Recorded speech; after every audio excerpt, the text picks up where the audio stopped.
Boa noite, pessoal, tudo bem? Estou lendo 2 Timóteo, capítulo 1, versículo 11 e 12, diz assim: Para este evangelho eu fui designado pregador, apóstolo e mestre. E por isso estou sofrendo estas coisas. Mas não me envergonho, porque sei em quem eu tenho crido. Estou certo de que ele é poderoso para guardar aquilo que me foi confiado até aquele dia. Paulo está aqui mandando uma carta para Timóteo, falando com Timóteo, aqui ele tinha sido designado por Deus. E quem é Paulo?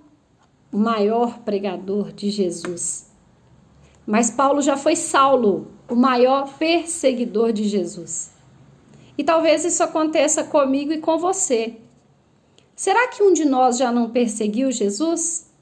Quando às vezes alguém veio ser pregador da palavra para nós e falar do amor de Cristo para nós, eu já debochei, eu já odiei, eu já cheguei a falar que o Deus dessa pessoa deve ser surdo, porque ela está orando e gritando tão alto que o Deus deve ser surdo. Quantas vezes, eu não critiquei alguém que estivesse falando da palavra de Jesus? Só que Jesus, ele conhece o nosso coração. E ele sabe o futuro, e ele sabe se a gente vai ter um encontro verdadeiro com ele.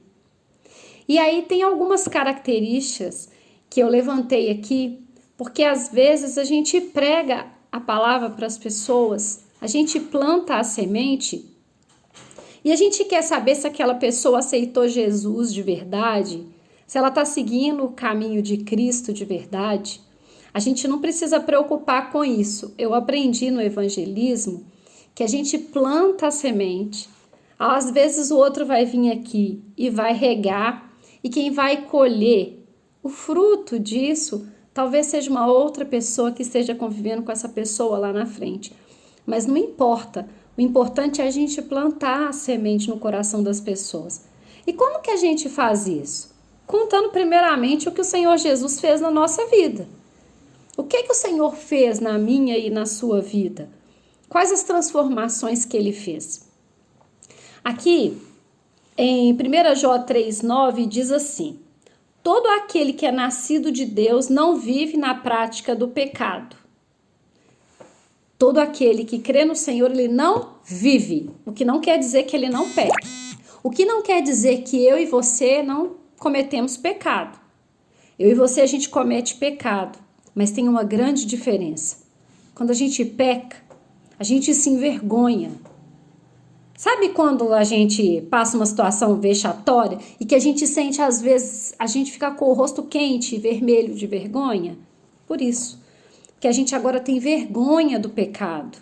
A gente odeia ele mesmo. A gente pode até cair, porque igual fala em Tiago 3,2, todos tropeçamos, mas tais coisas causam tristeza e aflição. A gente tropeça, mas a gente sente vergonha de tropeçar. É diferente de antigamente, quando de repente a gente contava uma mentira, ou a gente estava lá no mundão fazendo coisas erradas, e a gente considerava tudo certo, e a gente não sentia vergonha por causa disso. Era comum fazer. Então, o nascido de Deus de verdade, não quer dizer que ele não peque, mas ele agora sente vergonha do pecado. Uma outra característica de quem nasceu de novo é, todo aquele que crê que Jesus Cristo é nascido de Deus, ele é uma nova criatura.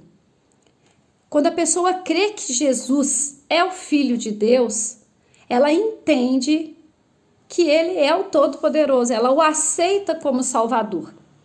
E ela entende que crer em Jesus quer dizer que a gente seja salvo não por ação nenhuma que eu e você possamos fazer. A gente pode ajudar o próximo? Pode. A gente pode estender a mão para o próximo, fazer boas ações? Podemos. Mas não é isso que vai fazer com que a gente seja salvo e nascido de verdade.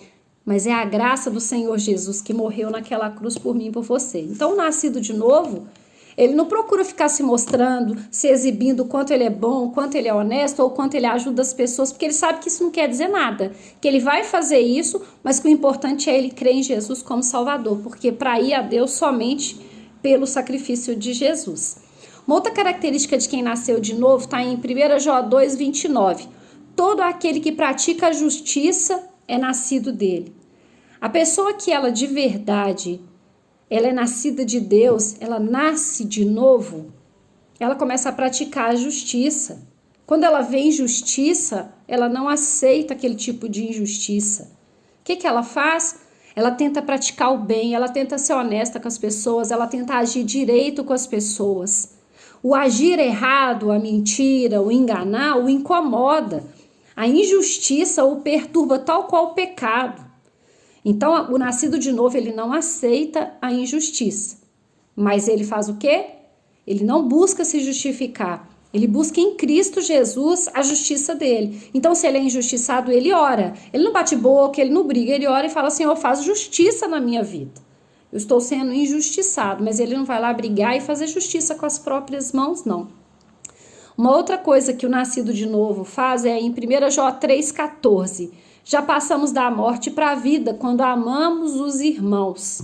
Amamos os irmãos. A gente, quando é nascido de verdade, a gente para de mimimi, de ficar discutindo com as pessoas, de procurar certo e errado. Às vezes você tá certo numa situação, mas você larga para lá, sabe por quê? Porque mais vale ter a paz que excede entendimento humano do que ter razão. Então a gente começa a ficar um pouco mais leve, a gente não quer mais discussão com ninguém, a gente não quer brigar, não quer dizer que não vai acontecer, mas a gente vai buscar de todo o coração que isso não aconteça, a gente quer viver em paz com as pessoas. E sejam as pessoas certas ou erradas, seja a gente certo ou errada, a gente está buscando ali amar o irmão independente de qualquer coisa, porque todos nós somos imperfeitos. Uma outra característica de quem nasceu de novo está em 1 Jó 5,4. Todo nascido de Deus vence o mundo, busca o reino, não se preocupa com a opinião alheia e às vezes é até ridicularizado. A pessoa é ridicularizada, ela não busca no mundo a realização dela, não. Ela não busca aplausos no mundo, ela busca primeiro o reino de Deus e a justiça de Deus e as outras coisas para elas vão ser acrescentadas. Então ela não está preocupada com a opinião de ninguém do trabalho, ela não está opinião de ninguém da igreja, ela não está preocupada com a opinião nem da família, ela está preocupada com a opinião do Senhor.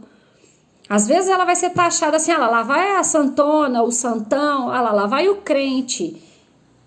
E aí, fazer o quê? Ela vai deixar para lá. Ela vai importar de ser ridicularizada? Não. Quando alguém virar para ela e falar assim, tô conversando com você, o jeito de você falar, aposto que você é crente. Ela vai falar, sou. Eu sou crente. Eu creio em Jesus como Salvador da minha vida. E aí eu separei uma última aqui que está em 1 Jó 5,18. O nascido de novo conserva-se a si mesmo. O que conservar a si mesmo? É viver em vigilância. Quem é nascido de Cristo de verdade, ele vive em vigilância. Ele está atento o tempo todo. Sabe por que ele está atento?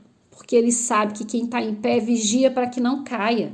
Então ele tem que ter atenção o tempo todo. Ele tem que ter atenção com o trato com as pessoas, ele tem que ter atenção com a carne dele, com as situações em que ele está vivendo, para ele não cair em pecado, para ele não fazer coisa errada. Então ele conserva a si mesmo. Ele está em eterna vigilância. Ele vigia o que ele fala, ele vigia o que ele vê, ele vigia o que ele ouve. Ele se importa que o que ele faz, as atitudes dele, que talvez ele até de boca fechada ele esteja pregando o amor de Cristo para as pessoas. Porque ele se importa que as atitudes dele vão fazer diferença na vida de uma outra pessoa. Então ele conserva a si mesmo, ele não se expõe ao risco. Ele de repente não vai escandalizar o nome do Senhor por situação nenhuma. Então aqui eu separei algumas características que a gente tem que buscar de todo o nosso coração ser. Porque assim, você vai encontrar às vezes as brincadeirinhas assim, fulano só se nascer de novo. E eu te digo, fulano, eu, fulano, você, só se nascer de novo. Sim, só se nascer em Cristo Jesus, só se arrepender de todo o coração, aceitar Cristo como Salvador, ser batizado, passar mesmo pelas águas. E quando for mergulhado nas águas e voltar sim com o sentimento de que sabe que pode pisar na bola, que sabe que pode acontecer um tanto de coisas que pode vir a acontecer, mas sabe que daquele momento ali ele precisa matar o homem velho e retornar ali como um homem novo, pronto para buscar ser melhor a cada dia, lutar contra o pecado todo dia, melhorar a si mesmo todo dia, ajudar o irmão a ser melhor a todo dia. Isso aqui são práticas que eu e você precisamos fazer diariamente. Então vamos, eu e você, praticar essas possibilidades para a gente ser nascido de verdade de novo. Eu desejo uma noite maravilhosa, cheia da presença do Senhor sobre nossa vida. Fiquem com Deus e um forte abraço.